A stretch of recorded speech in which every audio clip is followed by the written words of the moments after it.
கர்த்தருடைய சத்தம் அனுதின வேத தியானத்துக்கு உங்களை அன்புடன் வரவேற்கின்றேன். திருப்தி உள்ளவர்களாயிருங்கள் என்ற தலைப்பிலே நாள் இதனுடைய வார்த்தை நாங்கள் தியானிக்க இருக்கின்றோம். பிலிப்பியர் 4 அதிகாரம் 11 வசனத்தில், என் குறைச்சலினால் நான் இப்படி சொல்லுவதில்லை, ஏனெனில் நான் எந்த நிலைமையில் இருந்தாலும் மனரமியமாய் இருக்க கற்றுக்கொண்டேன் என்று பவுல் கூறுகின்றார். மனரமியம் என்ற சொல் திருப்தியாயிருத்தல், மனநிறைவுடன் இருத்தல், போதுமென்று இருத்தல் போன்ற கருத்துக்களை தருகிறது.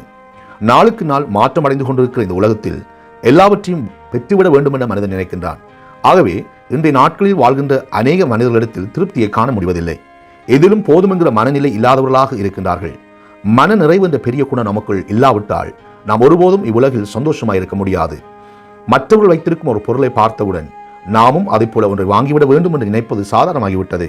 இன்று வரை வாகனங்கள் கண்டுபிடிக்கப்பட்டிருக்காவிட்டால் இன்று எவருமே வாகனம் ஒன்று என்னிடத்தில் இல்லையே என்று கவலைப்பட்டிருக்க மாட்டோம் அல்லவா? எதையும் நாம் காண்கிறதுனாலேயே நாம் அதை பெற்றுக்கொள்ள ஆசைப்படுகிறோம். கண்டறியாத குருடர்களுக்கு உள்ள பிரச்சனை அவர்களுக்கு பார்வை வேண்டும் என்பது மட்டுமே. அவர்கள் இந்த உலகில் எதையுமே பார்க்காததினால் அவர்களுக்கு எல்லாவற்றையும் பெற்றுக்கொள்ள வேண்டும் என்ற ஆசை கிடையாது. அவர்கள் திருப்தியாக வாழ்கிறார்கள். நாம் நமது கண்களை எங்கும் அலைபாய விடுவதனாலேயே நாம் திருப்தியற்றவர்களாக வாழ்கிறோம்.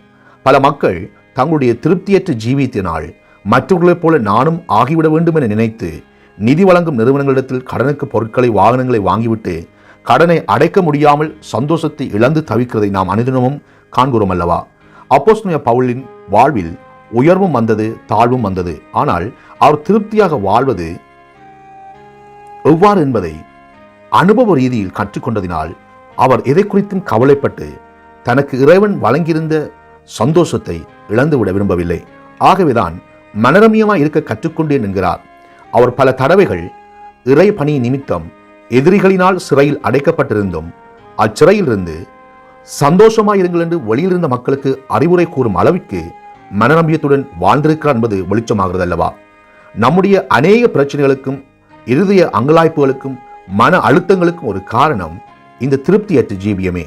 ஆகவே இறைவன் நமக்கு வழங்கி இருப்பவைகளில் நாம் திருப்தியாக இருந்து சந்தோஷத்தையும் சமாதானத்தையும் நம் வாழ்விலும் நம் குடும்பங்களிலும் கொண்டு வர முயற்சி செய்வோமாக. ஜெபம் பண்ணுவோம்.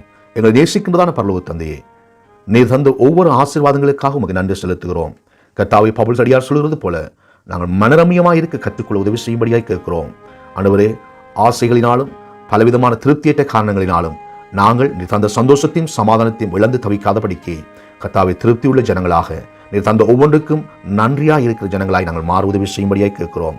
இந்த நாளிலே நாங்கள் திருப்தியை கற்றுக்கொண்டு வாழ எங்களுக்கு உதவி செய்யும். எங்களை காத்துக்கொள்ளும், வழிநடத்தும்.